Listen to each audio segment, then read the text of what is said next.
A study titled The Aftermath of COVID-19 Pandemic, Exploring the Re-Entry of Teenage Mothers and Pregnant Girls into School was conducted by Makerere and Kyambogo Universities between 2021 and 2022 with funding from Makerere University Research and Innovation Fund. This research aimed at getting the perspectives, the perceptions from these teenage mothers themselves. Other than thinking about and for them just by the rest of the adults, what do they say about, one, their predicament now that they conceived when they are underage, and also two, what is their perspective on their re-entry? Do they want to go back to school? If they do, what do they hope? What do they expect? Which kind of support do they want? Or if they don't, what inhibits them from feeling that they should go back to school? So many of the girls expressed interest in resumption of school. The study recommends deliberate interventions to be put in place to support the teenage mothers. The study recommends support, and this should be practical support of these girls, especially the institutions, the schools where they're supposed to go back for school.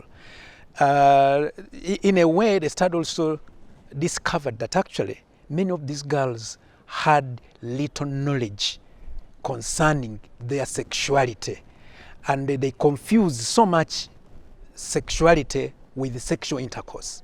So the study recommends a concerted effort of all stakeholders to make these children know about their responsibilities as girls, and also to spill over to responsibilities to boys as also stakeholders during the growth and development, other than thinking about sex education only in reference to intercourse. It is important that they get to know who they are, what they need to do in order to aid their developmental and educational progress. And I really believe that this research is going to enrich programming in Uganda and seeing how best can we enable that 25%, which is a percentage of teen mothers in this country, to be able to regain opportunities to go back to school. And I believe that this also provides a framework for planning and engaging communities, especially the families, because one of the challenges that we have experienced is that